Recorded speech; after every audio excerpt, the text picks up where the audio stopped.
I might sometimes regret it going through the process. Yeah, where do you want it? Eat the stuff that puts me to sleep. Everywhere you want to be. Everybody access to the spot. He's talking to Dean. Dean's the only one who knows where he wants him, right? Yeah. Dean, where do you want it? Some people really, he says that he prefers Take some of the pressure off. Yeah. Oh, wait, I need to check in with Yes. and I need to sit down.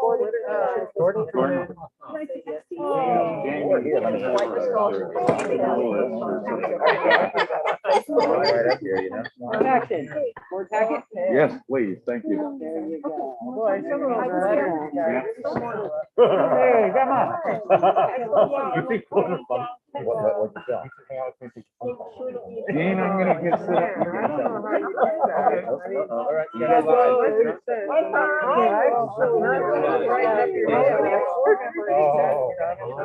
Oh, wow.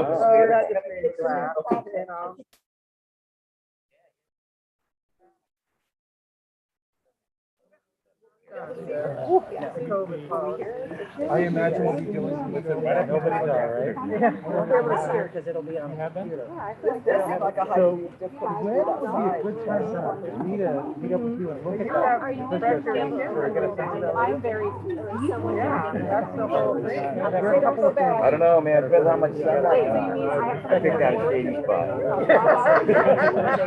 Yes, Out of the we way. do. I mean, Oh, that's yeah. my thing. Yeah, you can't do it that way, you know? The others are over there plastic. No.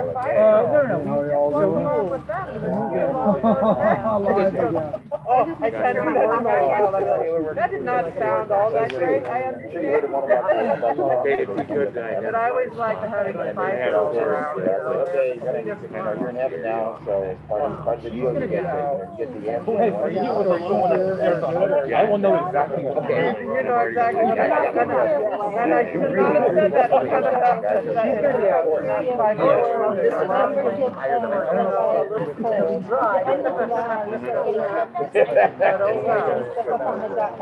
Right, I've been ignoring that, right after getting into that one.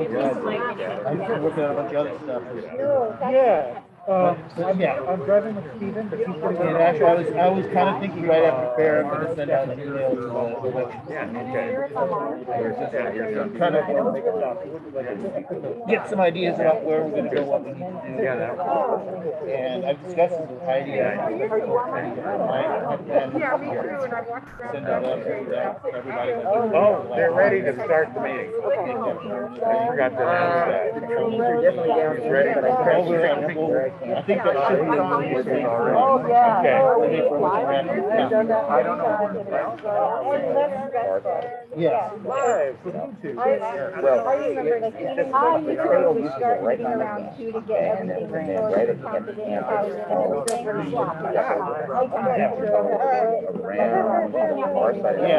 getting food or whatever. Yep. so I think This is the major Down the line, I'm kind of working on a 5-year plan of things I'm trying to get implemented for down there. make a comment. I'm not sure voting. there was a fallen thing. You want me to have you vote by text? And I think that's more important to do the next day than try to do the night. So Yeah. this is a setup to Vote that. by text. Yeah. So when I start I'm the hoping voting we find a process, permanent just place send me the to do the text. counting and then set it up so we can live. Okay, and then you have a comment and then text me. What we're doing and make sure it's clean. Yeah, we can do it. But I want to. Yeah, I like that. And if we can, I don't know if there's internet at that building. That's exactly, I totally get it, that's what's happening. Thank you.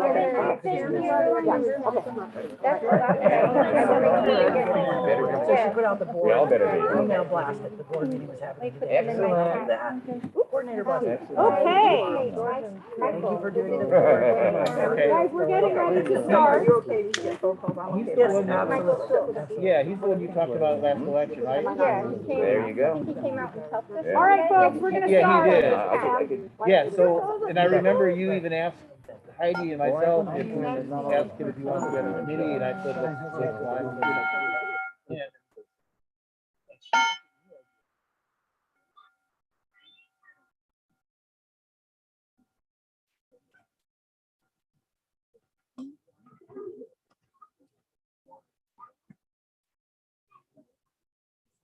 Good afternoon, everybody. Thank you for coming to our July 2022 meeting. This is our first in-person meeting since March of 2020. So I want to just take a minute and think about what it means to be coming back together. Think about all of the time for socializing and giving each other love and interacting in a respectful way in person we've lost because of this pandemic. But to just know that now here we are in person for the first time. It's also our first attempt at a hybrid meeting. And because of technology, because we're out here in the woods at Alice's, we haven't been able to make the interactive portion of the hybrid meeting work. So we are still streaming on YouTube. So this meeting is being recorded and streaming live on YouTube. But we will not have the opportunity to get feedback from those of us who are not here in person today. We are going to keep working on that. Our next hybrid meeting will be in August, I believe, if things are looking okay for gathering. And we think that if we're inside a building that has really good power and really good internet and really good AV equipment, we'll be able to do hybrid interactive participation from folks who are not joining us in person. With this meeting and with the future hybrid meetings, I just want us all to acknowledge it's something we're learning how to do. It's a new format for us. So go easy on us. We're hoping that we get it ironed out really well by the next meeting or two. Spirit, one of our board members, is not here with us in person today. She is watching the meeting on YouTube. I will be giving her, because she didn't know we wouldn't have that when she found out today she couldn't be in person, I'm going to give her the opportunity to text me comments, and I'm going to allow her to vote via text.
So let's start first with some announcements. Does anyone have an announcement? Sue. My booth partner, James Mason, has been trying to maintain his sanity. One of the things he did in the off season was make origami hats that have been juried into fair. They come with a list of the things that it will protect you from. But he sent me with a bunch for any board member, officer, bum, or anybody who's here who would like to have one. Do they protect from mosquitoes? No, sadly. He's working on that for next year. Any other announcements for now? I have an announcement. The board met in closed session, in a special closed session of the board on Friday evening to discuss the COVID circumstances that we're facing today. No decisions were made at that meeting. And the board met just now at 2 o'clock today in closed session to be in the same physical space as each other for the first time in this board and for the first time since the March 2020 meeting. The board has not gathered in person since then. And so we just had an hour and a half or so of social time where we didn't talk about fair business. I shared a really embarrassing fair story. I shared glitter. Like, the board got to be together in each other's presence for the most part. But it was still a closed session, so the membership now has the right to know that. I wanted you all to know how great it was to see my fellow board members. Jenlyn? Now is a good time to think about if you want to run for the board, so you can talk it up with your community at fair, or have them encourage you, or encourage someone you'd like to see on the board. Thank you. Norma? I just want to thank all the crews, all the folks that have been working this last month here, under really trying circumstances sometimes, but everybody's just been really rocking it. And thank you, thank you, thank you. AJ? Yeah, I want to give a shout out to Zach for the humanistic training this morning. It was amazing. Thank you to everybody that showed up. This is how we get our community back and heal. And it was just a great time. So thank you, Zach, for doing that. Kirsten? I'm getting feedback from Mark that the YouTubers are asking how do they give comments. At this point today, we don't have the opportunity for member input for folks who are not present.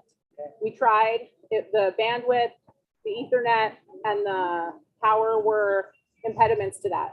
We learned a lot. Well, I actually should take some time. I was going to do it at the end of the meeting, but so that you can all bask in the work that they've done for us, I'm going to thank right now Paxton, Dean, and Jamie and Sean, who helped us think through a lot of the issues with moving to a hybrid format.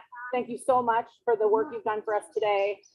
We had a trial run yesterday where they weren't able to make it work. They tried again today. And so this is just the reality of today's meeting. We do have every intention of bringing hybrid meetings to the board meeting space. It's just that here at Alice's, we didn't have everything we needed. So today, no input for folks on YouTube. In the future, it'll be the same. Folks can join us on Zoom who want to give member input, and folks can watch on YouTube if they want to use the chat or just be observers. So that's part of the grace of, we learned a lot, we're trying, it was our intention, and this is actually where we are right now is what we've got for the meeting today. So thank you, Paxton, Dean, Jamie, for setting us up today, and thank you, Sean. Paul also was imperative in thinking through all the prospect of what a hybrid meeting should be for us, for our organization. And Cliff, oh, that's right, and Cliff, thank you very much. Cliff helped out today.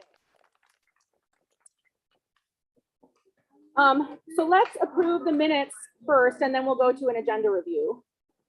We still have to approve May's minutes with some adjustments by Lisa and AJ and Kimo, who is actually, Kimo as our recording secretary is working inside on the business end of presenting the meeting, streaming the meeting. Does someone have a motion to approve the minutes from May's board meeting? Lisa moves. Do we have a second? Sandra seconds. Do we have any board comments on the minutes from May 2022's meeting? AJ? I would like to see us in the future be able to work these things out a little bit differently than this last meeting that we had. I think board members' opinions and views of what happened and when they happened are important, and they may conflict with each other, but it's important that those views on all sides get expressed. And I want to thank Kimo for reaching out and validating what I wanted to express in that those meeting notes. So thank you. Thanks, AJ. Any further board comments? So as we have been doing, we approve the minutes by unanimous consent, which means if all board members give, here we can actually raise hands because we're in person today. In spirit, you're welcome to text me right now if your answer, if you do not approve the minutes by unanimous consent. We'll give you a moment there, Spirit. And as long as the board members approve by unanimous consent and I can see a show of hands, we don't need to do a voice vote.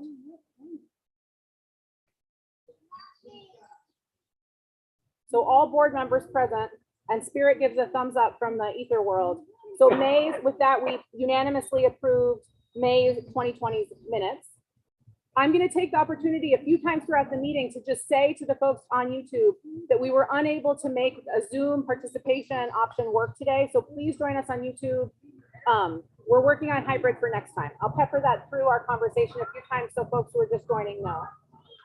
How about June 2022's minutes? Do we have a motion to approve the minutes? AJ moves. I move that we approve the June 2022. Okay. And Lisa seconds. Do we have any board discussion? No board discussion because Kimo did a great job. Thanks, Kimo. So can we move to by unanimous consent to approve the June June 2022 meetings minutes? Paxton? Great. Spirit? I actually think this is working pretty well for Spirit to text me.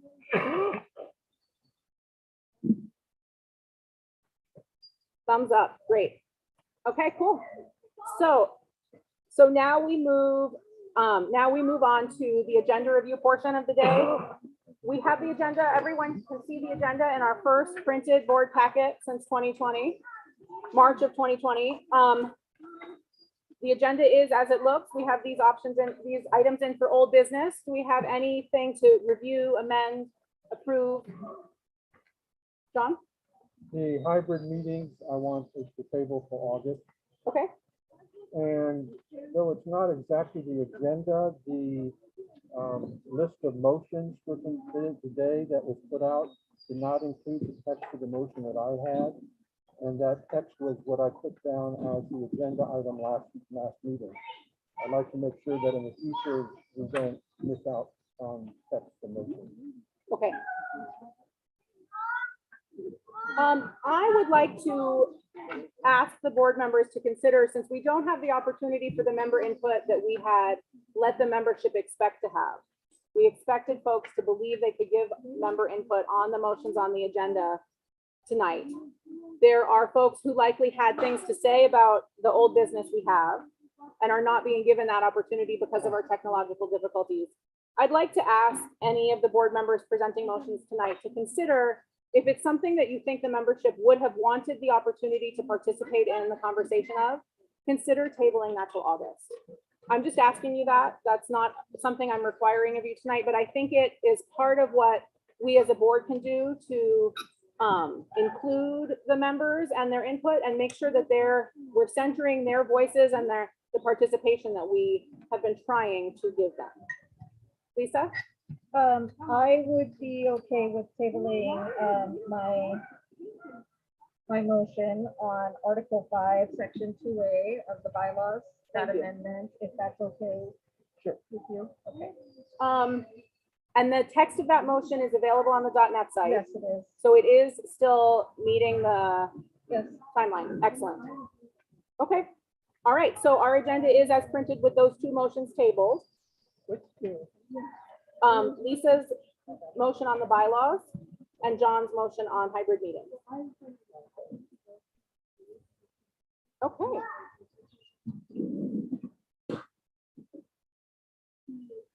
All right. So now we'll do member input for folks who are here. And again, to the folks joining us on YouTube, I would really like to extend my heartfelt apologies. We tried to make the technology work. We had some real dynamite Fair Family folks working on it on site yesterday and today. We thought we could incorporate member input from the Zoom world today. We're going to work on it again for August. So for today, it is member input for those people who are present.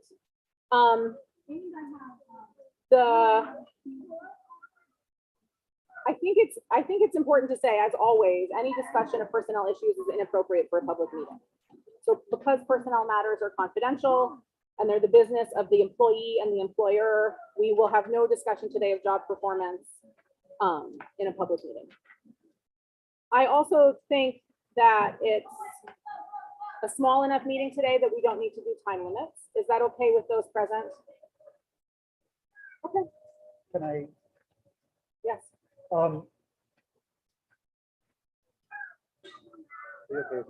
Yes. I'm okay with not doing time limits today, given that it's a small meeting. I hope we can have a broader conversation about time limits moving forward and moving into the world of hybrid meetings. I don't want to establish a precedent where we return to meetings that go to 11 or midnight because member input takes an unlimited amount of time. Noted. Thank you. John. I think we should have some discussion about the prohibition about talking about personnel matters, especially since it's been my observation that if someone wants to say something positive, that's generally allowed. So if we're saying no personnel matter discussion, that would also mean nothing positive also. Okay. So I think we have to have some discussion about what we are really trying to accomplish with that. And then member input right now is for things that are not on today's agenda later. So this is member input opportunities for things not in the old business and we'll start with Ann. Go ahead, Ann. I want to thank everybody who worked in, out here before, June 21st in the mud. And I want to thank everybody who respected the closures of areas of the fair so that they did not receive damage from all the activities we do in getting ready. And I especially want to acknowledge Community Village before the 8th was closed, and it was closed to vehicles, but it wasn't closed to foot traffic, carrying all the wood in either in carts or by hand, and that was pretty amazing to watch them do. But everybody respected that, and I think the whole site is better for it. So thank everyone. Thanks, Ann.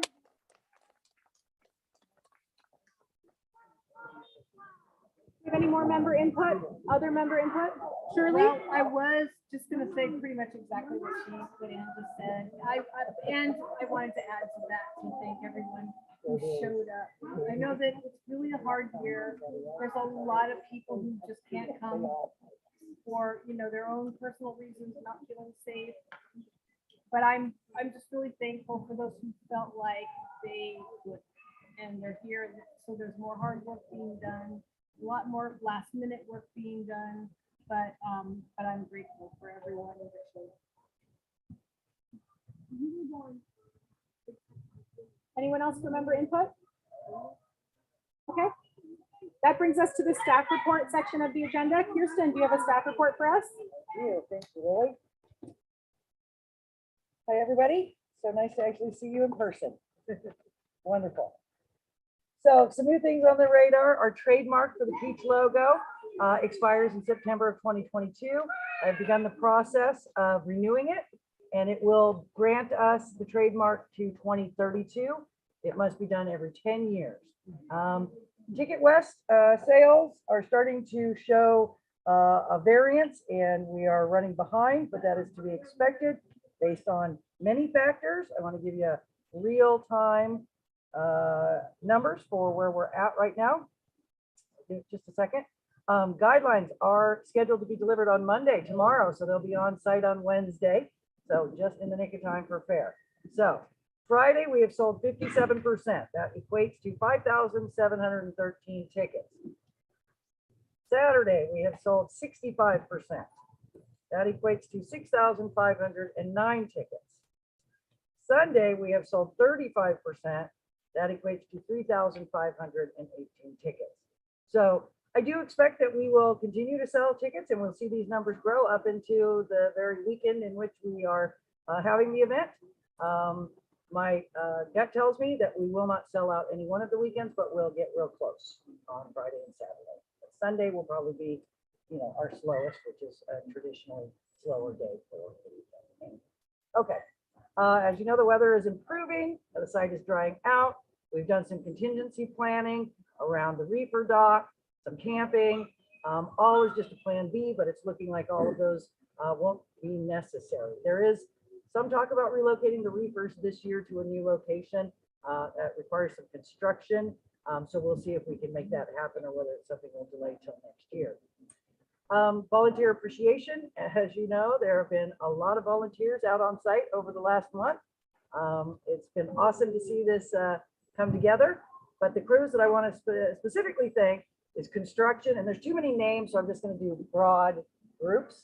And there's more to recognize, but over the last 3 weeks, these are the ones that have really, got us up and running for, the event. Construction, Prepare Kitchen, Quartermaster, Greeters, JYD, Water Crew, IT, Communications, and of course, like I said, there are lots of crews to recognize, and we will do that at the Teddy Bear Picnic on Sunday, August 24th or 21st, 2022, from 2 to, I believe it goes till 8. Right? We're already working on a band. We're already working on a stage. So even though we're working on this event, we're already looking down and working on the teddy bear picnic as well. So had lots of meetings. Dr. Ann Cooley conducted a coordinator Q&A meeting on Monday, June 13th via Zoom. It was, relatively well attended, good questions. She offered to put out her email address for one-on-one communications with coordinators, which we did publish. The next coordinator meeting is going to be Sunday, July 3rd, right here at Alice's Fire Pit. There's also a tentative one scheduled Wednesday, July 6th at 10 p.m. in main camp. I just gave you I met with Tickets West. We are having some issues with Ticket West. I don't know if it's because they've gone completely digital, i.e. you can only buy tickets online. They used to have Safeways and Our Daily Bread and things like that. So we've been working with them to try and give customer service information to people who are calling us having difficulties buying tickets. So that is just something we're troubleshooting why we are getting such a large amount of people. We know tickets are selling, but we're getting a large amount of people calling saying they're having a hard time buying tickets. So met with Motor Pool, BUMS meetings weekly at the Veneta Chamber of Commerce, attended the mandatory food meeting, met with Lane County Fire Authority, met with the city of Veneta, did a KRBM interview, met with Veggies on the Run, working with Lane County Environmental Health to get their inspectors all credentialed up to come in and do their inspections. I attended high training. We're still working on our temporary campground permits. Really stringent and high bar this year that we've never ever seen before. But we're doing it. We're going to meet their expectations. The outdoor pending. That's a new permit for the far side that we've never been required to do before. The ODOT permit is approved and our right-of-way permit is approved. We have West States flags to handle all of the traffic and all of the signage. We are recruiting volunteers to put the signage down 126 because we don't have the crew that usually did that is not available. So Alexis is busy connecting dots and making finding volunteers, and then hearing really great stuff about how many volunteers have come through our application portal and how many of them have been selected and assigned to crews. So couldn't have happened at a better time, right? So Johnny Wyden, big shout out to him, as well as Alexis for getting this up and running and connecting new volunteers to crews. It seems to be working very, very well. That's the end of my report. Thanks, Kirsten. Ward, do we have any questions on that? Go ahead, Sam. Yeah, I'm just regarding the ticket sales and percentages. The percentages you cited, are those percent of total available? That's total revenue. Total So we do revenue. it by revenue. So what I looked at on that date was the exact date of 2019 Got it. versus where we are on that exact date in 2022. Okay, And we are now 13% behind revenue wise, got it. based on where we were this time in 2019. Okay. And do you have a, never mind, I think that, So we came out of the gate really, really strong. right, Really strong, and we're starting to ebb now. right. There's lots of factors I could go into it. I think you guys all know what they are. Totally. We've got some headwinds and we're pandemic. I guess that answers my question. Thank you. Don, you have a question? Yeah, I'm curious with the new marketing person, are you doing anything specific to address some of those issues and the headwinds in terms of why you're down? Well, yes, I mean, she's been doing an excellent job. She's updated our website. I mean, she's done a lot of things that, quite honestly, without her, I'm not sure we would have gotten done as quickly or as efficiently. She's working very closely with all of the crews that have traditionally done this. She's not here to replace crews. So advertising is still doing everything that advertising does, placing radio, placing print, handling all of the, poster and digital assets around Facebook. And she's assisting them with all that. So we're doing a very traditional job of advertising, but we have a vaccine policy that has cut out 50% approximately of our potential attendees this year. So it doesn't matter how many tickets we put out there, we just are not going to have the demand because of our policy. Next year, we'll probably be back on par with what our traditional ticket sales will be if we're not still in the pandemic. So you can shout from the top of every building and really push that message. I could spend good money after good money to increase our advertising. And I don't think it's gonna drive the needle because again, we are getting so much negative feedback on our vaccine policy through all of our social media channels. That is a sign that there's a lot of people who are pissed and just won't come. So there's people that are ready and willing and able and meet our policy. They're buying tickets, but that's about half of what we normally get because of our policy. I think you guys are seeing some of these emails that we're getting from info. And I'm talking through our website, right? So through our website, aside from anything that might be coming directly to the board, we're getting a lot of negative pushback on that. And that's just a barometer of what people are thinking and how they're approaching our event this year. To know. George? All over the world, all over the country, all other kinds of events that are taking place, people change their policies. They look at what the circumstances are. They understand that when they made policies, that was the rule of the road. That was the best recommendations, moving forward in the best way. And as the data has rolled forward and people made other choices, overnight things change. You got to have a mask to get on an airplane. You don't have to have a mask to get on an airplane. You go to the Holt Center, see a concert, you don't have to be checked. You go to the world competition, you don't have to be vaccinated. You don't have to be checked. So when I think about the fact that we're short up on numbers, why don't we change the policy? Why don't we say that, you show up here with a ticket and you're in. Yeah, that's the will of the board. That's what I'm saying. I think that when we made this policy, clearly it was a good policy. It was in line with the environment we're in. And I would But argue we're so that close we now, can- staying the course is probably the best course of action. We have to know that we're an island under ourselves with this policy, and we have to know that there are consequences that go along with that policy. And we accept those consequences, and those consequences are that we've lost volunteers, we've lost ticket buyers. We This don't is have a to year keep bleeding. about getting us Just on our feet. Just And because so- the word bleeding doesn't mean we have to keep doing it. We don't No, I have to mean, just be stubborn about it. Yeah, the board can make any decision that they want. Well, we Right. should. You can We're make a motion 13% on that. down. We need to bring people in the door. AJ?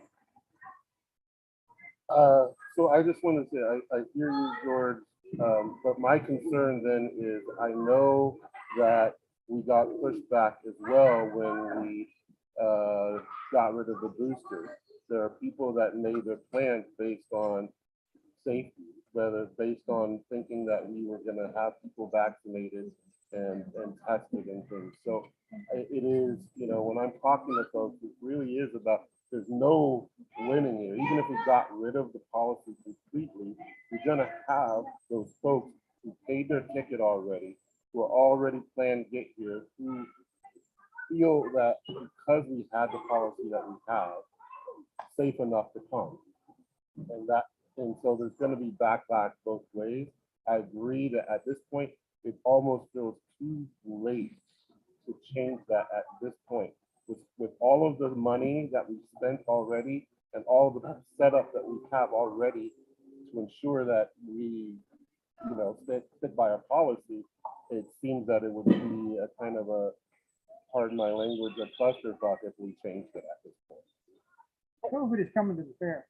And all the experts we talked to, they all said, COVID's coming here. So if you're coming here, thinking you're not going to get exposed to COVID, you're wrong. Any more board feedback for Kirsten? This is a staff report section of the agenda. John? I guess I wanted to just follow up a little bit with my question. Is I wasn't necessarily asking what she was doing. I guess my question more is, have you been altering the messaging at all as you encounter these, you talked about all the factors why you think ticket sales are down. I mean, are you altering the messaging of what we're putting out there, and if so, how? I'm not sure I understand what messaging. Messaging about our policy, yes. What messaging in particular are you talking about? Your marketing message about the fair. Yeah, I mean, that's happening for sure. And then, of course, we have Alex over here, who's a saint, who has been dealing with all of those questions and basically saying, we're sorry that you're upset by our policy, maybe next year. Right?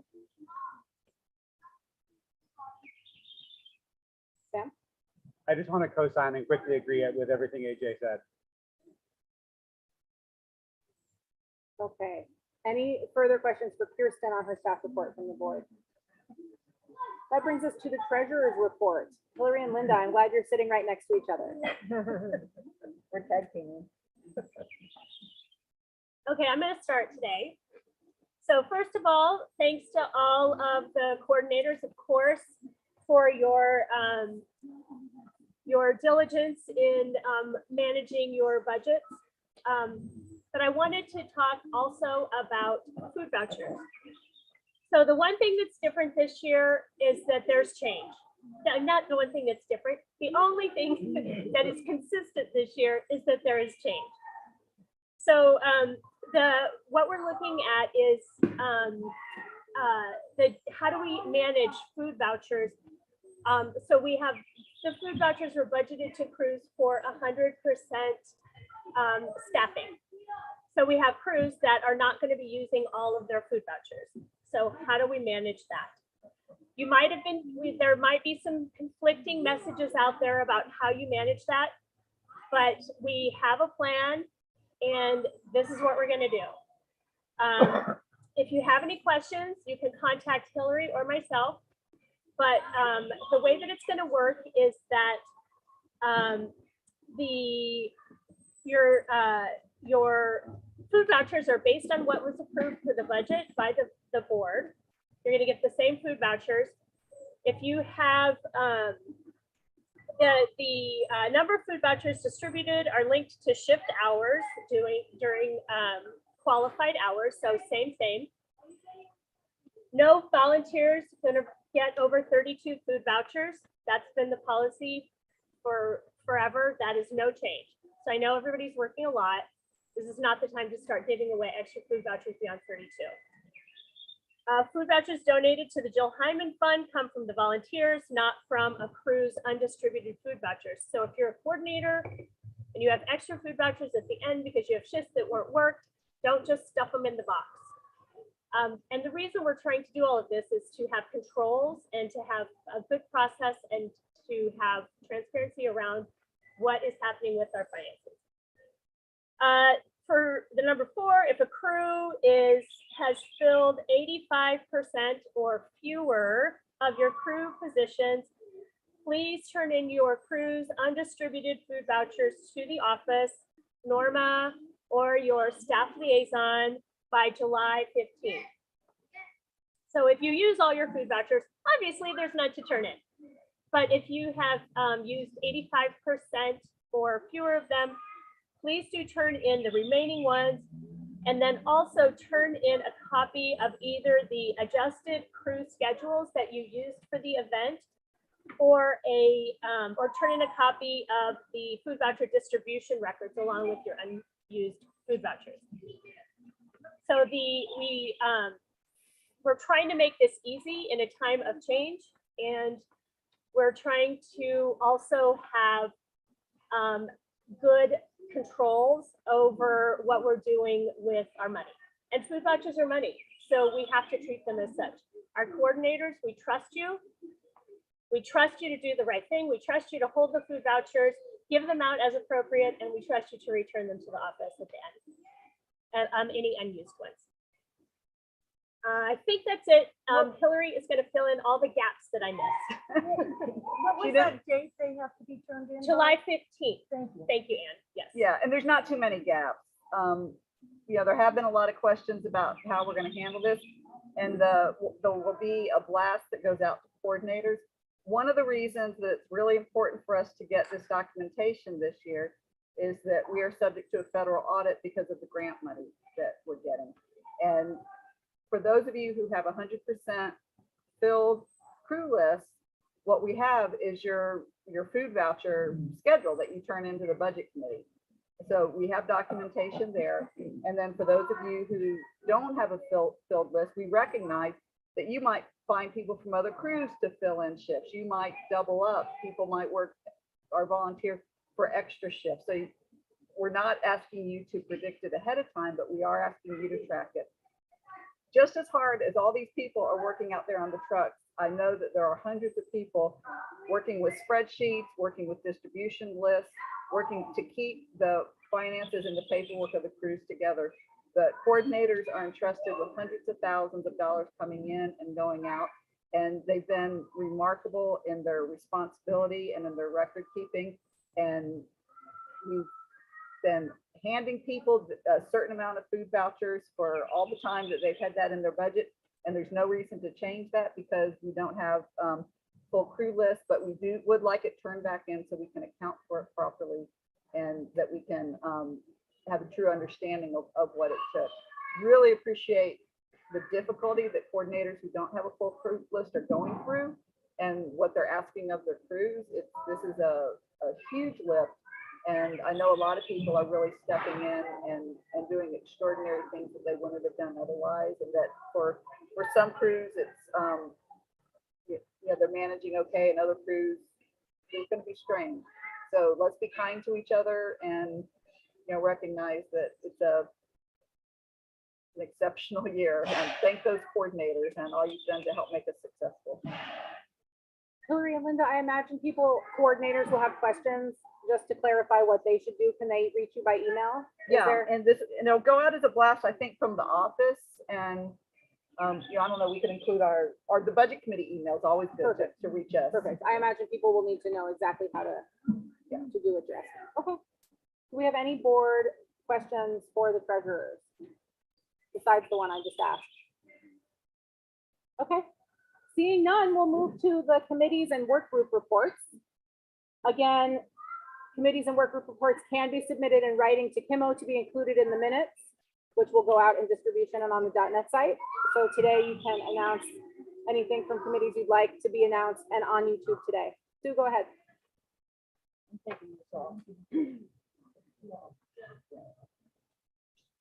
Food committee had the mandatory food booth meeting on Wednesday, June 8th. It was well attended. It was a hybrid meeting. I want to give kudos to the folks at the Unitarian Church. They set up everything for us to be able to do a hybrid meeting. It worked well. It meant that some of our food reps who live 300 and 400 miles away did not have to drive to Eugene, which was a huge help for them. I want to thank all the crew coordinators who came out to give their information, to answer the questions, to be patient and kind, and that was wonderful. I want to thank our staff who also helped with that, and their help with Veggies on the Run. Veggies on the Run had an issue that was going to impact the food booths, and with the help of staff, thank you, Kirsten, and anybody else in there who's involved that I'm forgetting right now. But it looks like it's going to work with a few adaptations on the part of the food booths. I want to give a big thanks to Booth Reg for continuing to be there to help make things easy for the booth reps to do business. And finally, I want to ask everybody out there in YouTube land too, please, this year we are down by about 30% of our booths and carts. We might not have hit quite 30% yet, but it's close. So there's still going to be lots of food there. Please, folks, if you haven't before, go try some new food booths. There are people who have already invested thousands of dollars. We need to support the food booths the best we can. I'm not saying that craft foods don't need help too, but for the most part, our stuff will keep until the next show. That's not reality for most of the food booths. So eat well, eat often, and enjoy. That's my plan. They could really use the support. Lisa. I did not prepare a report on the bylaws committee, but we did meet. And what we did was just went back and sort of followed the trail of breadcrumbs to make sure we didn't miss anything. We won't be meeting again until August to resume. But we'll have your motion on the agenda, the August board meeting. Yes. Correct? Okay, great. Any other committees or work groups who have a report to give today? Okay. That brings us to our old business. The first item on the old business agenda is the Personnel Policy Committee. Do you have a motion for us, Sandra? I do. I do. I would like, the Personnel Policy Committee is recommending that we appoint Michael Paul to the committee. And I'll just go over. May I first ask if Sandra has a second? AJ seconds. Okay, Sandra, now go ahead. Okay. Thank you. And Michael started as a strolling vendor in 1971. He's been performing with the Radar Angels. The experience that we're really interested in is that he's written policy manuals for businesses for most of his working career. He wrote 2 major businesses, Hometown Buffet and Sizzler. And he's also wrote one for Carte de Frisco and for his own businesses. He was a manager, trainer, and a troubleshooter for various companies. And he was also in charge of hiring, training, and developing employees. He's a strong supporter of diversity and inclusiveness. He fought for a living wage and benefits throughout his career. And he's done a lot of work with his disabled, dementia, and Alzheimer's as a therapeutic musician. So we're asking that he be appointed to the Personnel Policy Committee. And I suppose before we go to member input on this, I'd like to just announce again to YouTube viewers that because of technology limitations, we were not able to have a Zoom supported hybrid meeting tonight. So there's no opportunity for member input for folks who are not joining us here in Alice's Fire Pit. But please continue watching us on YouTube. We hope that we've learned a lot from this meeting. And when we're in a building that supports hybrid meetings, we will incorporate the opportunity to participate via Zoom if you're not in presence at the meeting. With that said, do we have any member input on this motion from folks who are here? I see some sparkle fingers. Do we have any board discussion? Paxton? I've worked with Michael in the past, particularly on video projects. He's also a master video editor, camera person. So a man of multi-talents. Really appreciate it. Any further board discussion? John? Are you still entertaining applications to the committee? We are not at this point. We may open that up again, but at this point, not. For much the same reasons I gave last meeting for the appointment at last meeting, I'm going to vote against this appointment. I really think we need to be looking at developing a new generation of leadership at the fair.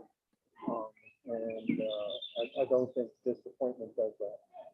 I would hope that our vice president for membership and our volunteer coordinator might develop some mechanisms to try to expand the recruitment of people to our committees to be more diverse and foster a new generation. Any further board discussion? Seeing none, let's vote. AJ? Yes. Sam? Yes. Spirit has texted me, she votes yes. I vote yes. George? George is abstaining. John? No. Lisa? Abstain. Paxton? Yes. Sandra? Yes. Sue? Yes.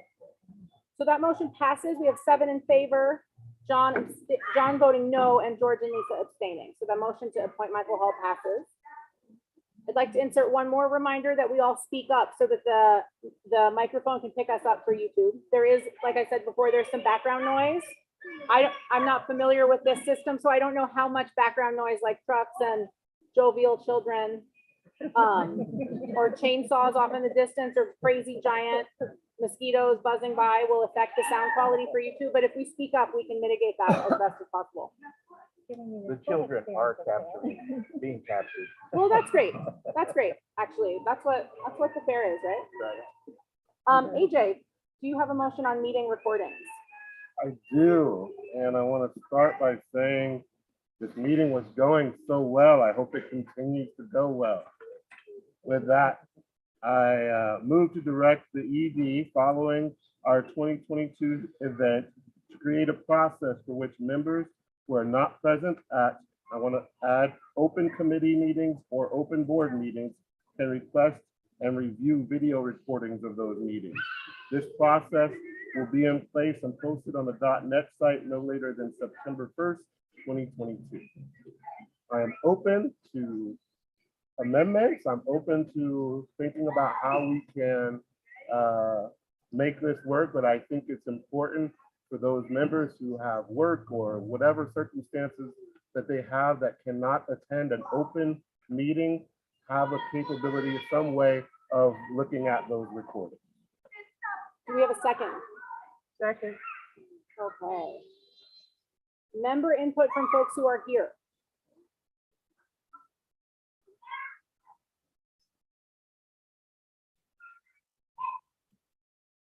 Okay. Oh, Anne. One question I have, and I don't know if it's a question or an input thing, is that some of the meetings, a variety of them that I've attended that I know are recorded are not recorded on the fair's Zoom account. And how we incorporate those in when they're on someone's private account. And that's the only thing I have to say about it. It's a question, I guess. So that is the part of the motion is directing the ED to figure that thing out and come up with a process. I personally, as a board member, believe that because the board voted for the meetings to be recorded, they should be property of the organization. And so if they are not property of the organization, I would expect that the ED will figure out how to make it so. Thank you. Kirsten? Yeah, we've been doing everything we can to get all official committee meetings booked through our Zoom account. We've created 2 Zoom accounts now so that we can do them simultaneously and actually multiples. Alex has done a great job of transitioning all of the committees to our Zoom account and getting those posted. Now Vanessa posts all the links. Do we have any further member input on this one? Okay, board discussion then. Paxton and then Sam. I don't know how many people remember Chumley, but this motion has already passed the board probably 15 years ago. So there is a process on record to get recordings of the meetings. And I hope that really gets taken into consideration and looked at. Maybe it needs updating, but there is a process already on paper that the board has passed. Sam? When I voted in support of the policy to require that all of the board meetings be recorded, I did so on the basis that those recordings would be held confidentially by the organization and used in the resolution of disputes around contested matters of conduct in meetings. While I understand the impulse to make recordings public because it seems like an act that would enhance transparency, I actually think that making recordings of meetings public diminishes transparency because of the potential for aspects of meetings to be taken out of context, reposted on social media, and create additional conflict in an environment where we are already in significant conflict. I don't particularly think we should be recording all of our meetings in the first place, but I'm willing to accept that there are those among us who feel like they should be recorded in order to contest potential conduct issues. I don't support the idea of making those recordings public, and I'll be voting no on this one. AJ. First, to answer Paxton's question, the reason I brought this motion up was because what we voted on said that all recordings would be held confidentially by the ED and by the president. And so what that did, in fact, was it nullified the right of the membership to request it, and now only board members can request and receive those. As in regards to what Sam's hesitation or statement about this, I really want to stress that this motion what I'm asking the ED to do is create a process in which we know who's requesting recordings of the video. So if they do something nefarious with that recording, that it would be that we know who they are and we can address that. But there's also an option of making the recording public to membership. And there's ways for the ED to do that where only members can view it, whether it be, you know, and they don't have to receive a copy of it to review it. That it's posted on a secure website where only members can request to view it and view it then.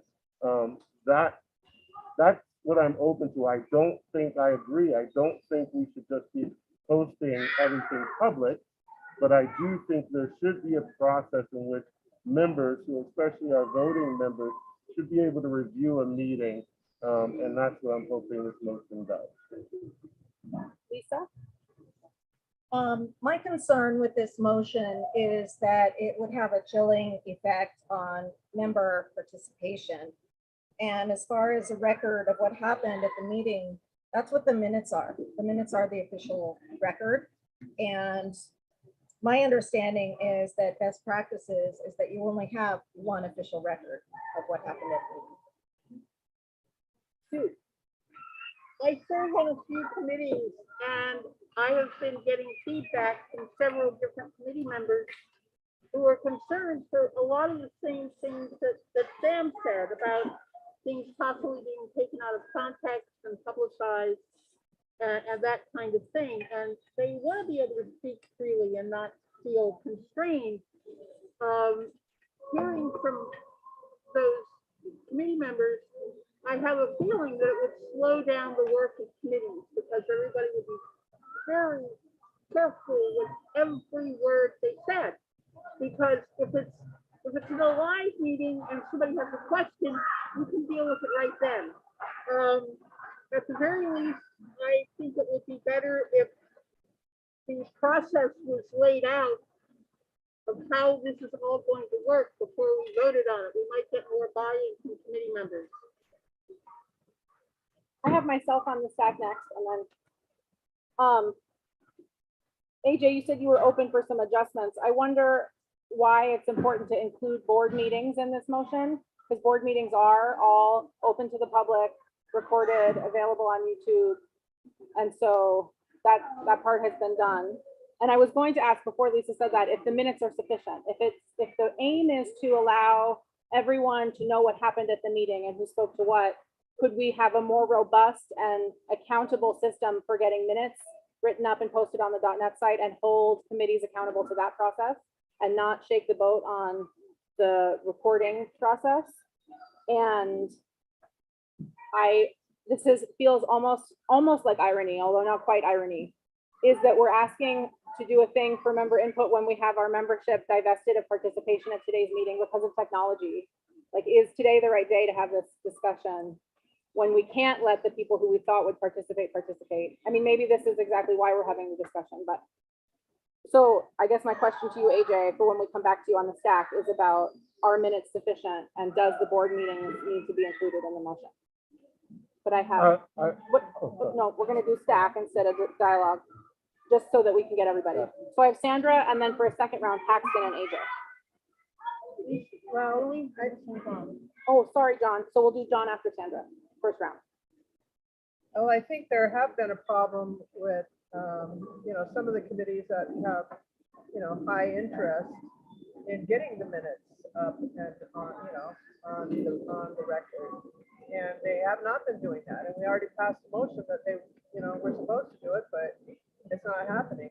I think that there are certain circumstances when something does need to remain privileged. And that was when we talked about working that out with the board president. And don't remember exactly the details, but there are ways to keep, very sensitive kinds of discussions off the record, which is, or not off the record, but not available to the public, which is what I think is important. And so there's already a mechanism for doing that, but I think that there that people do need to know what the work of the committees are. You know, the ones that, that are working on behalf of the organization. So I think that this is important to have it available to the membership. John? Speaking to the mechanics in your motion, I would, if we're gonna do pass a motion like this, I think we need to loop in our recording secretary. Because that's the board position that, kind of in charge of the records of the meeting.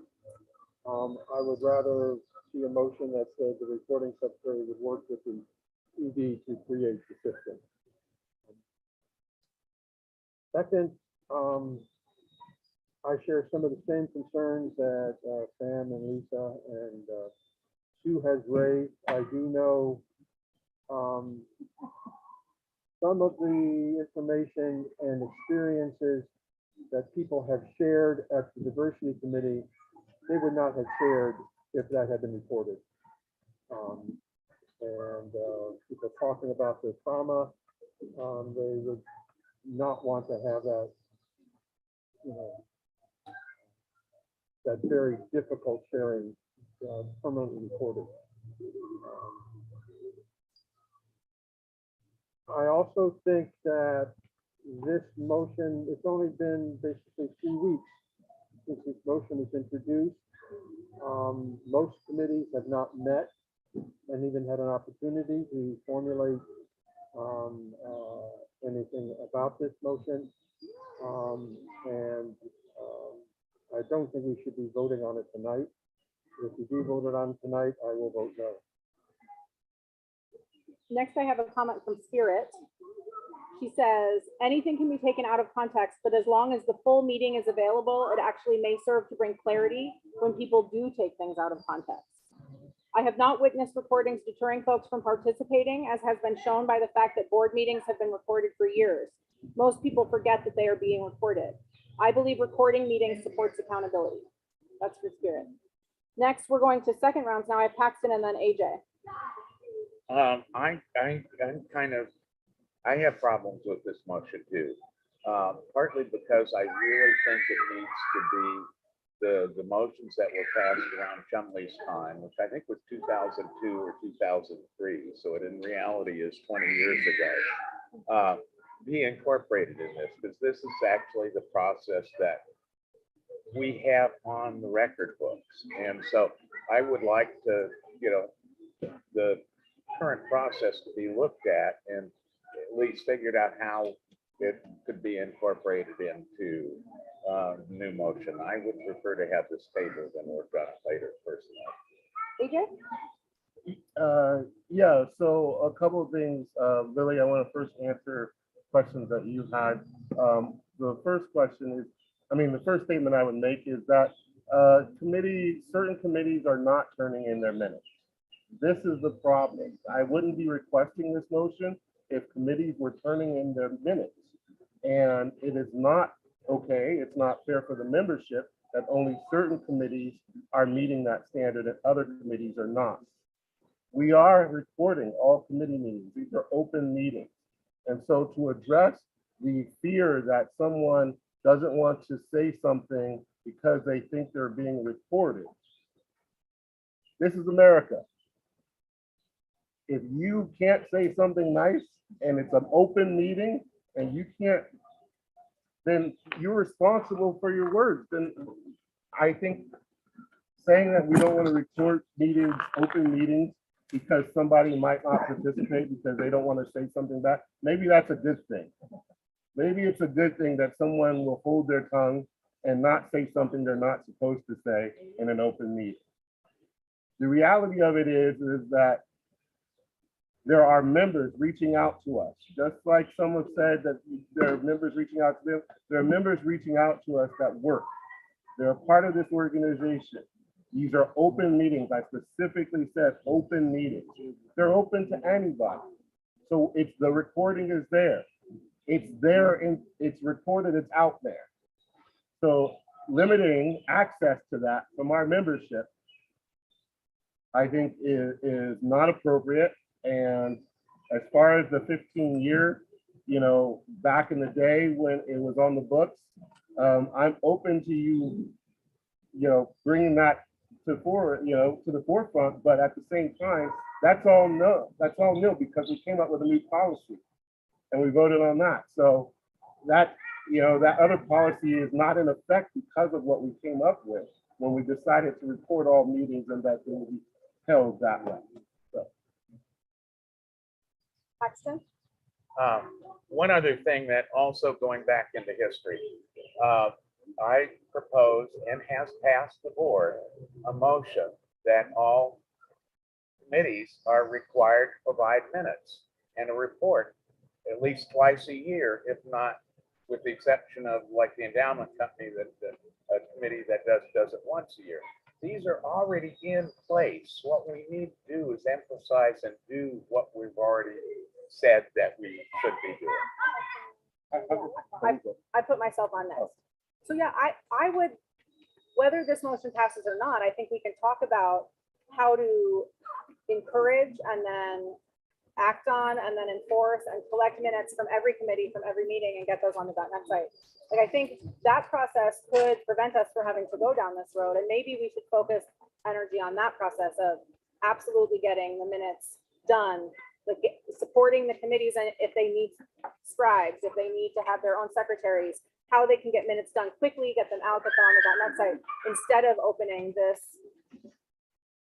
trying to go down this path. Because if the desire and the aim is for members to know what's happening at meetings, minutes should hit that. AJ, you're next. Yeah, so I have a proposal for my motion, and that is, should a committee not turn in their minutes for 2 months, then the recording of those meetings be available to the membership. So as long as the committee is putting in their minutes of their meetings each month and do not miss 2 months of meeting minutes, they're fine. This doesn't apply to them. But if they miss 2 months worth of meeting minutes posted, then their recording should be available for membership to view. Was that just a dialogue or is No, that an I propose that be, is for those of you guys that, you know, this is a way for membership to be informed. And so that would be my amendment to my motion, is that it would read, I would simplify it and say, I move that the ED provide recordings of open board meetings to membership unless minutes are, let me think about that. Wait, can I ask for clarification while you're thinking? Minutes and recordings of open board meetings are available to everyone. Yes, but what I'm saying is I'm trying to, for those committees who are So not. committee meetings. Yes, Not open board meetings, committee, okay. open committee meetings where the committees are not turning in their minutes of those meetings. There needs to be an option for members to see the recordings of those meetings. We have a few more comments, and then can you work on the wording for that? Yes. And then we'll see if your second accepts it. Yeah. So I have another comment from Spirit. Again, this is Spirit's words. We're talking about open, hold on. We're talking about open committee meetings, and we should not be keeping recordings confidential upon request. Rumors have swirled by more by not allowing meetings to be heard. It allows people to control the narrative after the fact rather than the facts of the meeting being available. Committees should be doing the work of the organization. They aren't supposed to be self-serving.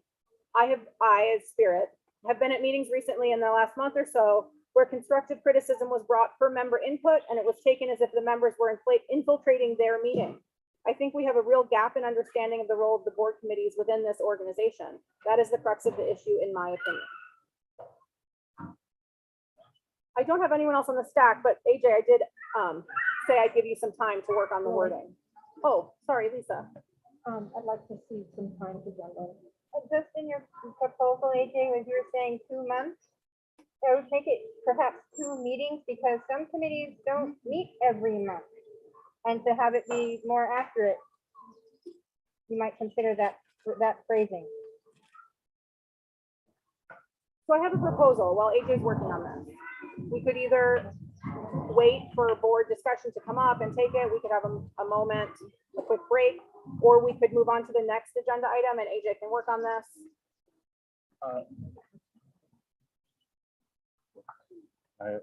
I'm open to hearing. Okay, Sam? Yeah, I want to save anyone doing too much extra work. I will vote no on any motion that requires recordings of committee meetings to be shared beyond the confidentiality that we agreed to when we passed the requirement that meetings be recorded. I oppose that in principle. I think that we agreed to require those recordings to be made confidentially. I think there are good reasons to keep them confidential, which I've already stated and won't restate. And anything that changes that, I oppose. Lisa? I am opposed to this motion in any iteration, and I propose that we call the question.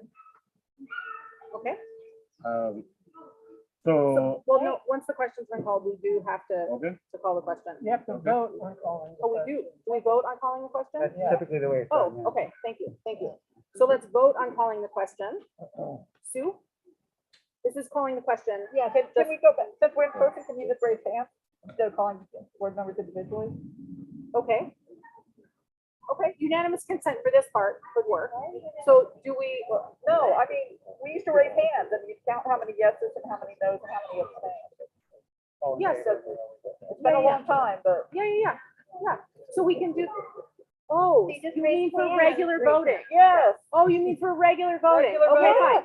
So let's regular vote on calling the question. It's been Okay. years. Okay. Regular vote on calling the question. All in favor? Is that what we're voting? Yes, all in favor of calling the question. So we have yeses are Lisa, John, Sue, Sam, and George. And, oh, thank you. Okay, Spirit votes no. We have Paxton voting no. Sandra votes no. AJ votes no. And I abstain from that one. Can I move to, Wait, wait. So that motion does not pass. Wait, how many votes were there? If you abstain, that's not a vote. So I did not abstain. Okay, so there were 9 votes. And we had 1, 2, 3, 4 no votes. So 9 votes. Yeah, so it still doesn't pass. So we haven't called the question. And we have AJ on the staff and then Paxton. okay. So,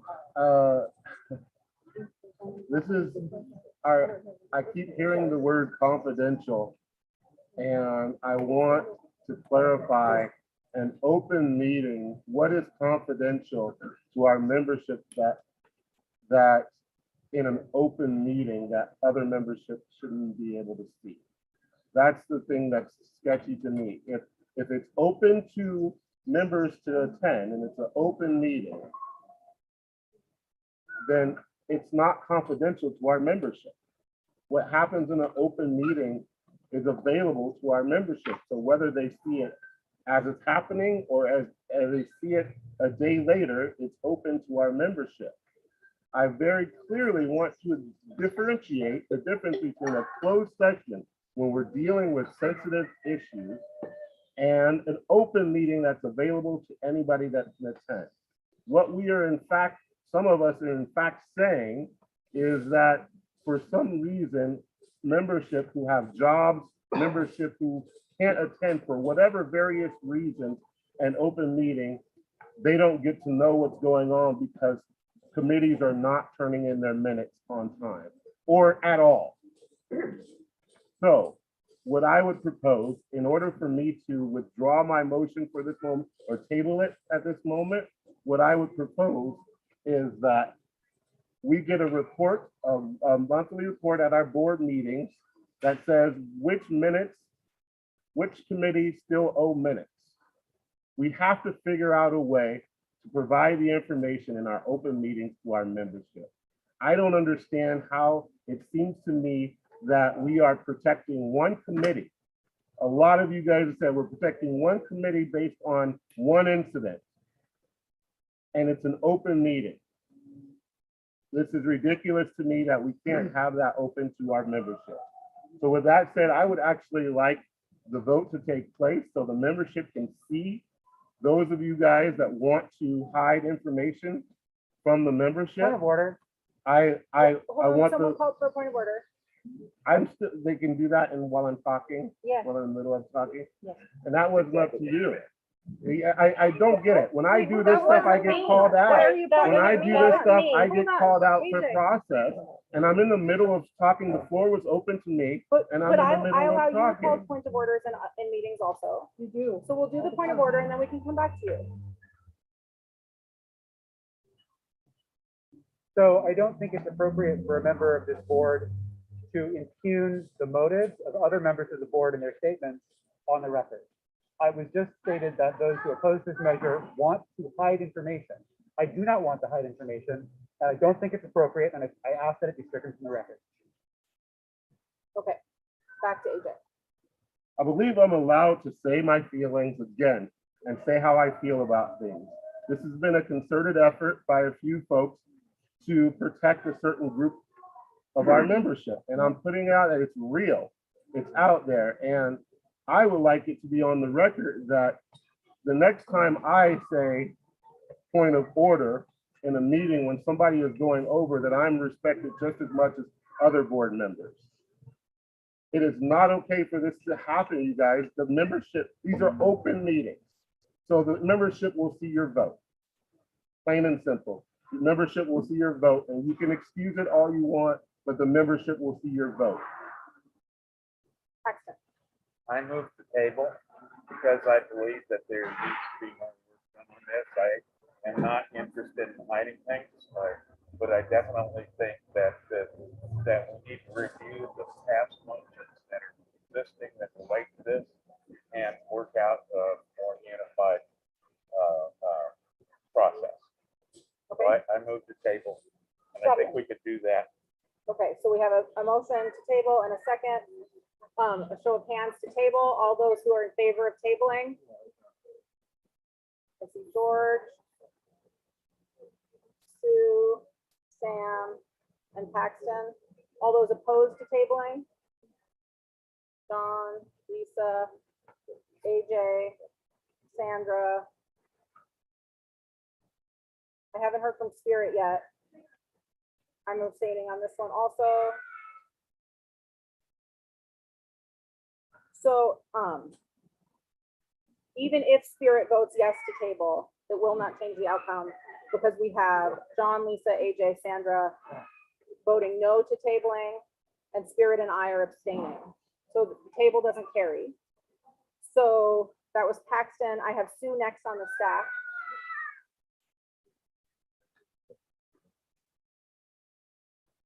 Okay, I'm not gonna say what I wanna say, but I will say this. We've used minutes for decades. Minutes give that. If there's one committee that's not doing that on a regular basis, I think that they should be talked to about getting minutes to us in one form or another, rather than using this motion. Thank you. Do we have any further, John?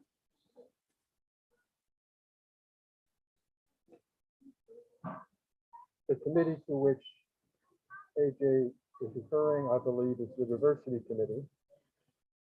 At the last diversity committee meeting, I apologize to the committee for not having the minutes ready for review. Because my brother died in May, and I am more than angry that you heard that at that meeting, and that you would then impugn my motives. Point of order. And I, Okay, point of order. so, So I would like the same request that Sam made of me, we made of John, where if we're not gonna, it's fairness all around. I didn't mention John's name at all. And so So what's the request? the request is that, like Sam said, that we don't impugn somebody's character. I changed my opinion based on that. I changed what I said based on that. Okay. Okay. John? You can continue because the point of order was during when you had the floor.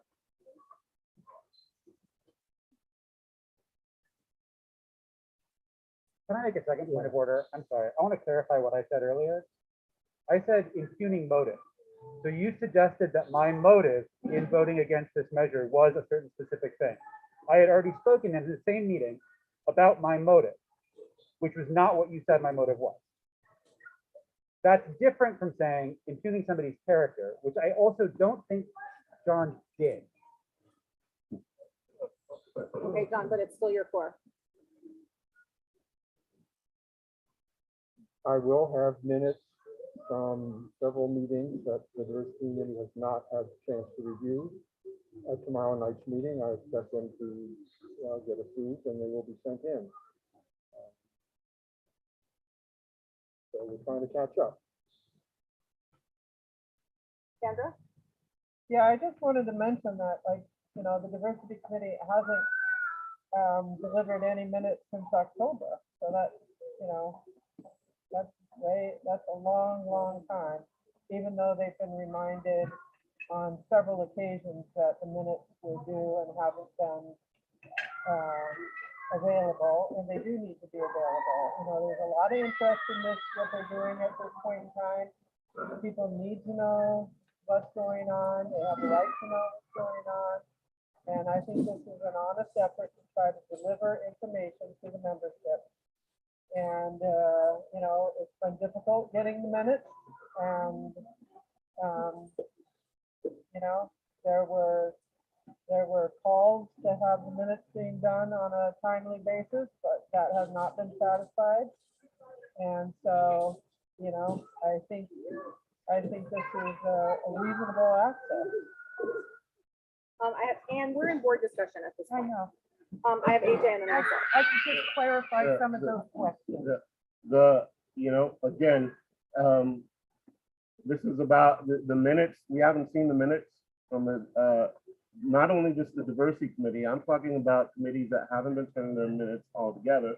But with the diversity committee, there's more attention to it because of what they did in December. And the fact that we haven't seen minutes since last October, of course the membership is engaged after what they did in December and January. And so to act like as if like there's no, like this is just out of the blue. We need to have the minutes up there. This wouldn't have come about if everybody was turning in their minutes at a reasonable time. Yeah, I kind of wanted to ask about what you just said, which was, is this about all committees or is this about one committee? Because if it's about one committee, let's have a targeted motion that expresses exactly what we need from the diversity committee. If it's about all committees, then we don't need to have discussion about diversity committees minutes here. But if it's about all committees, that's one thing. And if this is about the diversity committee, let's make an explicit motion about the diversity committee. And then I have a comment from Spirit. Ditto what Sandra said. I've requested the minutes of the DC and open board meetings before the last election. It's all committees, however, I have requested them publicly, is what Spirit says. AJ? I would like to answer your question. I think it's for all committees because one knows if, you know, if I say this is one committee, then, you know, the targeting that will happen, that's already been happening for months and months and months. This is for all committees. Everybody should be held to the same standard. I don't have anyone else on my stack, so let's vote. All those in favor, actually, we don't have final wording, AJ, I'm gonna stick with the original motion. with the original motion. Can you read it one more time?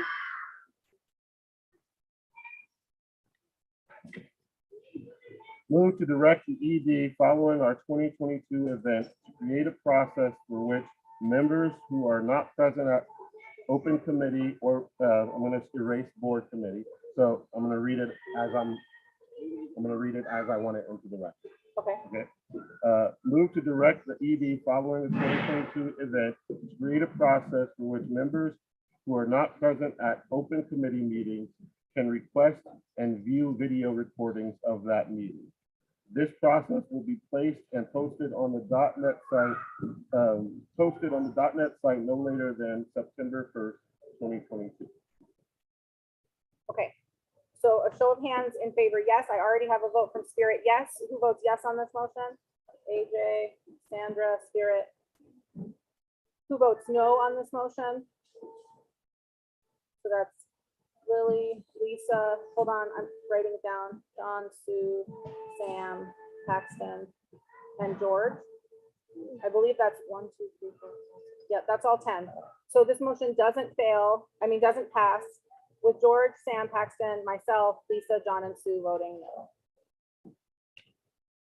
So we have the next two items on the agenda have been tabled, the bylaws and the hybrid meetings motion. So that brings us to 2022 absences. John, do you have a motion for us? Yes, I move that we request the membership secretary and bylaws committee to develop motion language to ensure in the short term that a COVID absence from 2022 fair does not impact membership status, and to consider a bylaw amendment providing flexibility for similar situations in the future. Do we have a second? Do we have member input from members who are present? Jen Lynn and then LT. Oh, I'm just in Oh. support of that. As Sparkle a member of the fingers? election Okay. committee saying yes. And I see a thumbs up from Dean. LT, go ahead.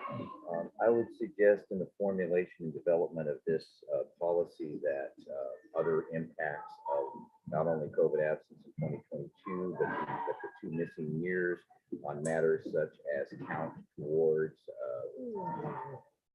elders eligibility and anything else in which the time of passage of time and the missing of affairs would have a detrimental effect on persons who otherwise would continue to participate.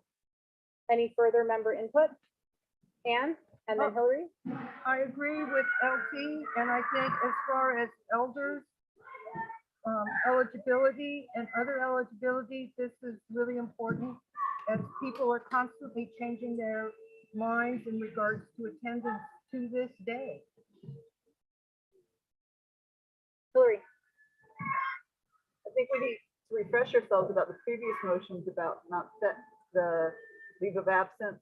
We've had motions about COVID before, and it's not clear to me what the motion, I think the motion about membership is unique and needs to be solved. Not clear to me what the motion about elders would be. Some people say if you participated in the virtual fairs, that counts as a fair for your elder status. I would agree with that. But just because the time passed doesn't mean that you got years as if you had gone to the fair if you didn't participate in the virtual fair is what I would say, because we did have an option to participate and hundreds of people did. So I don't think this can just be a universal motion, and there have been separate motions that are dealing with the COVID absences. And I think we'll just have to continue if there's other situations. I would prefer just to keep this about membership in John's motion. Do we have any more member input? No more member input? Okay, then that goes to board discussion, and John, you're first. Yeah, I would prefer to keep it to membership also, because that's what's in the bylaw. Elders is a policy, and the board can address that at any time. And I think that the elders committee could take initiative on their own to discuss this, and because I'm quite sure that they will be facing that question and seek clarification from the board about that. So I appreciate the sentiment. I think the elders committee can do that independently of this motion. Sandra? Yeah, I think that it's, we have talked about how to deal with the COVID and maintain people's membership and all, but I'm not sure it needs to be as a bylaw amendment, because bylaws are broad, reaching, and then it takes regulations to implement those. And I'm not sure that this is on the bylaw level. I do think that we need to be clear about how to implement, the variances, the membership, should we need those. Sam? So what I have so far is Sam, Sue, myself, AJ, John, and now Lisa. Yeah, I think you might be right, Sandra, and I also think you might not be. I need to go look at, I would need to look at the bylaws, because I know that membership is established in the bylaws, the requirements for membership. So it may require, I guess, a temporary bylaw amendment in order to be able to implement a different policy. But I'm just not sure. I think it would be nice if this group that because this motion, as I understand it, just impanels a group to look at this question, that the group that looks at the question can consider the possibility of doing this without a bylaw amendment and then bring back whatever they find to us. Then the second part of what I wanted to say is just that it seems to me that it's actually a tricky question, because we have brought in some folks on a one-year only basis during 2022. And beyond the question of just membership, the question of spaces and spots and places on crews and things along those lines is gonna come up as we think about excusing voluntary COVID-related absences from the 2022 fair on the one hand, but also wanting to give credit to the people who showed up and filled in those spots where folks decided not to come for one reason or another this year. And so I hope that this group considers those two sides of this as they look at it, but I'm in support of having a group. Next, I have Sue. I just wanted to say that the leave of absences were for crafters and food booths, and those are in the guidelines. Just for clarity. I'm next. John, I was wondering before I make my comment, if you could read the motion one more time. I can't promise this will be the last time I ask you that. So not one more time. That's okay. Again, I will read it again. again. Request the membership secretary and bylaws committee to develop motion language to ensure in the short term that a COVID absence from the 2022 period does not impact membership status, and to consider a bylaw amendment providing flexibility for similar situations in the future. Okay, so then my question, I have a few questions, and they are, like, what is a COVID absence? What if someone is absent for a different reason?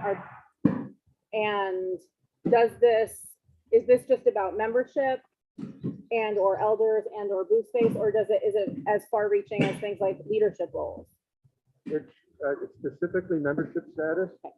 Membership status is defined by whether you get a pass. I'm sorry, just to be equitable, I'll put you on the stack to answer my questions. You're on the stack. Okay. I just asked the questions to hold. I'm sorry. AJ, you're next. I want to thank you for doing that. Yes, That's thank you. equity. Appreciate it. I would say this needs to, I think we've been doing a lot of bylaw stuff lately. It seems like this is the first time I've been watching meetings before I became a board member, and experiences this seems to be the most bylaw things that are happening recently, and I am opposed to. I feel that there's something doesn't feel right about that. I don't think this motion is parsed out enough for us to vote on it tonight. I think I need to know a lot more information. I think Lily asked some great questions there, and thank you.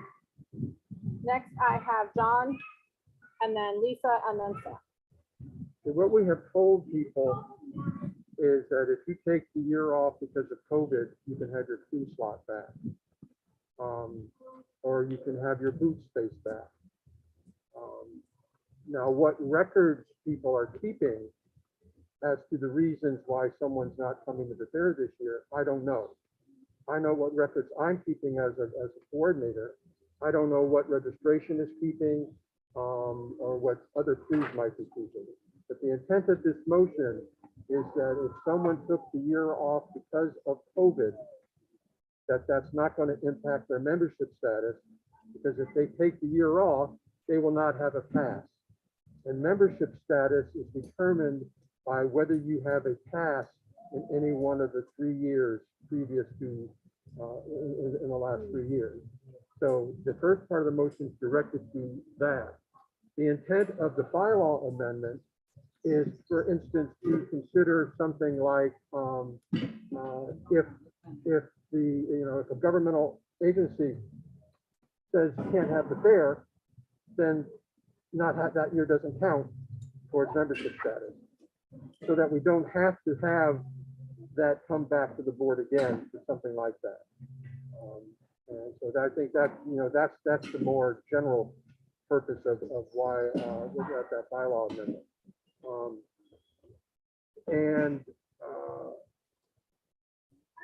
And I think the language that to address the short-term COVID absence could be language that suspends that clause in the bylaws for this year. I don't know. That would be one option as opposed to a regular formal amendment that gets enshrined in the bylaws. That's an option I wanted to leave to the committee to decide and discuss what's the most appropriate way to get to that. Lisa? I would just like to point out that this motion simply sends the question to the bylaws committee, which is the appropriate committee for discussing bylaws amendments. This motion, if we pass this motion, we're not automatically passing the policy. It's simply passing the question to the committee. And I think that is appropriate. Next, I have Sam. Just a reminder that one of the reasons, not the only reason, but one of the reasons that several bylaws amendments have come up before the board recently is that because the board directed the bylaws committee to do a comprehensive review of the bylaws. And so that comprehensive review has been ongoing, and there have been a handful of timely matters that have come before the board, and that review continues. And so that may be one reason for the change that you've seen, AJ, and just as a reminder that that's going on. I have Spirit who has just texted me. She is not supporting this motion and she feels it's unnecessary. Is there any more board discussion? Go ahead, John. I'm hoping this motion gets passed tonight so the bylaws committee can come back to the board by they're not going to meet between now and the August meeting, at least by the September meeting, so that we can have the question settled before the board election, and so that we don't have people challenging anybody's eligibility to participate in the board election. AJ. Yeah, I would say that I'm not really, it's not really clear to me what the question is specifically.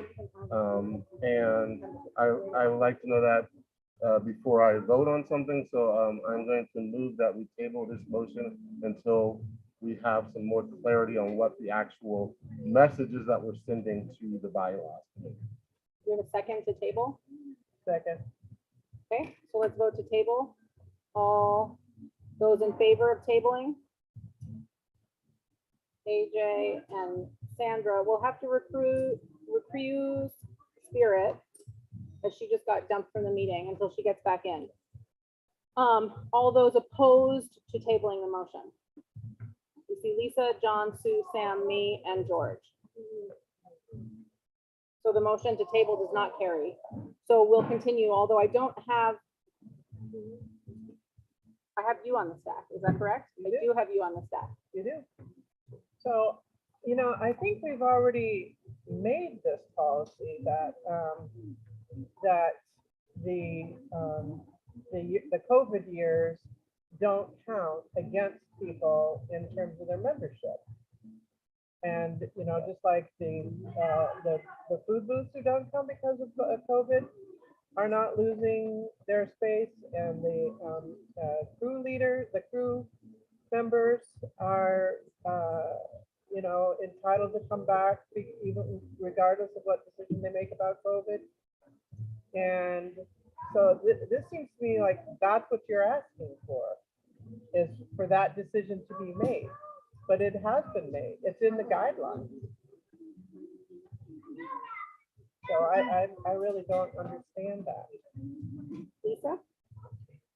What the board decided affects participation in the fair. So booth people, volunteers, not membership. Those are two separate lanes. And that's why that policy is in the guidelines and not the bylaws. Next, I can put you on the staff. Okay, I know I'm not a board member. Sue, you're next. Okay, it's the heat. I'm slightly confused here, but what's in the guidelines was the leave of absence, alter the leave of absence policy for booth folks. If I had thought more when I put this forward, I would have wrapped in members. But as far as the leave of absence, that was directed to food and craft, and that is what is in the bylaws. Pardon me, I'm Sue, sorry, in the guidelines. Could you say that last sentence again? Food and craft leave of absences are both in the bylaws, or the guidelines. It's the heat, I'm beginning to lose it. They're in the guidelines. Had I thought more about it when I put those forward, we could have found a way to include members as well, but it was just directed to food and craft because if they don't attend on a regular basis, they lose. And I wanted to make sure that they didn't lose. I have John next, but Lisa, did you just raise your hand again? No? No, I was, but, oh. We've got John next. And then I'll pass.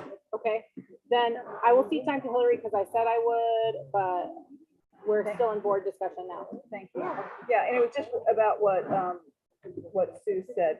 There has not been a formal board motion, saying that people who step aside are guaranteed their spot when they came back. It's been a lot of sentiment that that's a really important priority to make, and I even think that, there's some of the people who have, like written letters to the board accusing them of being Nazis and, of some other behaviors. I think some of those things should be assessed though, when we talk about,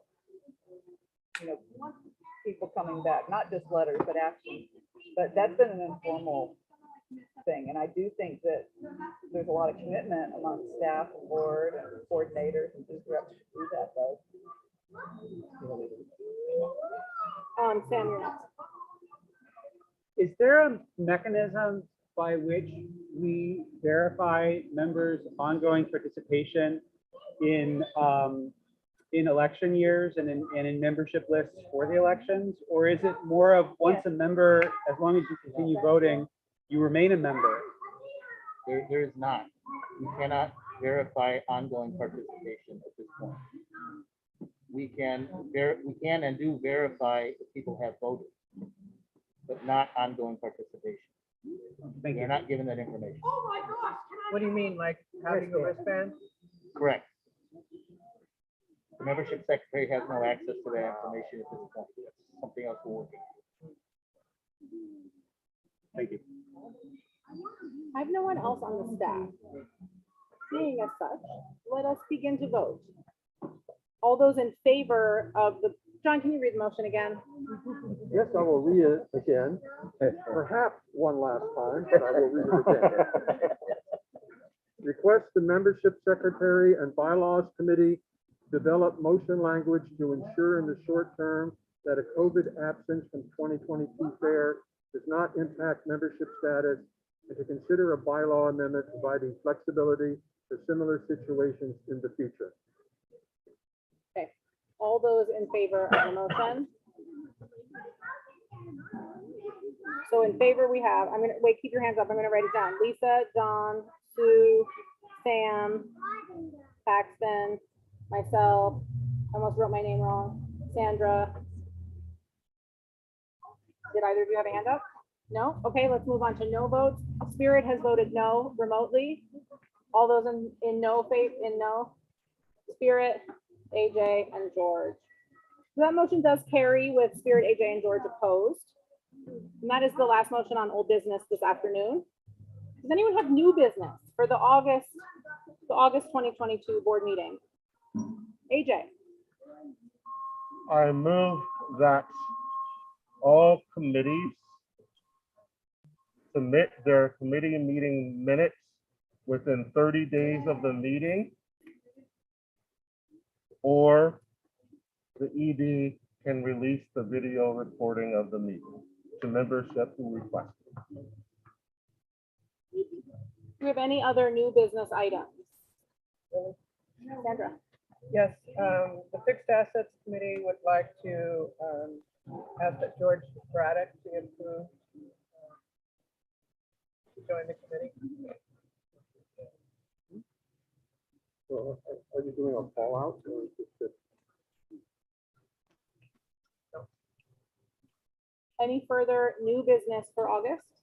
I would just like to clarify. So you're not, let me get this straight. You're going to add George, you want to add George, but there's no call out? Well, we haven't, that's a good plan. And would like to join, we would like to add George. He was one of the originators of the committee and he has the contractor skills, but,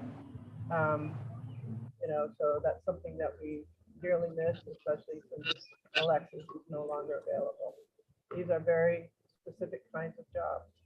I'd like to say that this motion's not on the table right now. We can have this discussion when the motion is on the table in August. AJ, do you have another I motion? think there's a clarifying thing with that Oh. that makes sense. Is that everybody knows why George is not on this committee. We're asking that he join this committee because of special circumstances around when we were forming this committee that he was unable to participate in. Any other new business for the August meeting? Now, we have had some business tabled with people saying they'd like it to go to August. As of now, Stephen, do you want me to have the data policy, data privacy? That's already tabled. It's tabled until August? So, August. Till August. So that one's gonna be on there, and I'll be presenting that. John, you tabled one until August today. Oh, no, Lisa tabled. Tabled the bylaws. John, did you want to table hybrid motions or were you withdrawing that? Hybrid motion is tabled, and as you recollect, I tabled the restoration motion also. And I hope to have language on both of those after the fair. Okay. Any other matters that had been tabled and we need to bring back up? I just want them on new business now, just so everyone's aware of why I'm having this discussion now. Is because we had cleared a very full agenda and I had said I wanted the membership to not have the continual waiting game of, are we discussing it this month and it gets tabled again and it gets tabled again, and kind of playing a little bit of whack-a-mole of when we talk about it. So folks who found great import in a certain topic knew when to be prepared, when to look on the .NET site and when to come prepared to participate. So I just want to kind of nail that in right here, just because we tabled things way remotely. I want to make sure we say tonight so that folks who want to participate in these discussions can be keyed in for next month. So that I just want to make sure I got everything. That's all I'm trying to do. No further new business tonight? Okay, the next board meeting is August 1st, 2022. We're gonna work on a location. We're gonna work on hybridizing that business. But I would say more importantly, the Oregon Country Fair is in a week and a few days, July 8th, 9th, and 10th. I think almost all of us will be there. And so in closing, I heard someone say, not to me, I just overheard it today, and I'm paraphrasing here because I didn't hear this from the original speaker, and I only overheard it as I was passing, that Ram Dass asked someone, what magic are you making? Don't leave that magic here. Bring that magic with you wherever you go. And I think that's really important for us to think about as we're actually literally making magic happen, like making magic because of the hurdles we've overcome, because we're coming back to the land after 3 years of not having been here, because we're recovering from the whole site being underwater, because we have an essentially brand new staff. Thank you so much to the staff members the employees who have supported us through this transition. You're doing a fantastic job. The volunteer staff. Point of order, you're not supposed to talk about personnel matters. Because can I talk about volunteer personnel? We have an incredible group of volunteers who are building our fairyland in the woods. And this is literally making magic. We have artists and entertainers who are going to come and perform and create for us. And I want us to all remember that we get to take this magic home with us too. And maybe this little bit of recharge we get next weekend through the weekend after will recharge us till the next event. Like the last recharge we got in 2019 might not have gotten us all the way to today, but hopefully we have only 361 days between our next things, and that we all take the magic home with us. Thank you. Yes. Meeting evaluation, is that something that, Oh, I skipped. Yeah, is that something that happens? it does usually happen. I skipped it. I Go was for it. Really looking forward. Go for it. Well, I mean, I said if someone else could start, and what do you usually do? No, say how you feel how the meeting went. Oh, Did okay. it go well? Do you want to see something different? General, well, yeah, I thought it went pretty well. I would like to remind everybody that's on the board now about what points of order are, and that they have to do with formalizing the fundamental rules of civility, and that we all think about that and kind of distinguish disagreements about subject matter policy or even the facts from questions of individual character. And I did want to express a little bit of alarm at the idea that the ugly but timeless fair tradition of calling people in authority Nazis would ever become a reason to penalize them in respect to their membership status. So we've been talking about main camp Nazis for as long as I can remember. It's inappropriate hyperbole. It's ugly, but again, I think there's a difference between poorly thought out comments of the membership and comments made by directors or board meetings, and the idea of penalizing people for calling other people politically charged names in this organization reminds me of something that somebody used to say, which is Stalinism. So, just to correct, I did correct myself, though. I said actually behaviors, like somebody who might have said that and then followed up with behavior. Good, okay, That were negative, so. point taken. But I would like to get feedback that I really take exception to the idea that thanking staff and congratulating staff is a personnel issue that is confidential and not to be spoken at a public meeting. I think we should be thanking our staff and recognizing our staff as often as possible, and that is not what a confidential personnel issue is. And Lucy could, I mean, maybe Lily could find a different way to phrase it to define it, but that's, we owe so much to our staff and have a really amazing staff. So thank you. Any further meeting evaluations? AJ? Yeah, I will just add that to that is that it's not lost on me that folks who have supported staff in the past and had glowing things to say about staff and always in support of staff have different thoughts and are going about things differently now. And that doesn't pass muster with the membership that's paying attention as well. Anything else for meeting evaluation? Well, then I'll just say it again. Ram Dass asked, what magic are you making here? Don't leave it here. Take it home with you. Thanks, guys.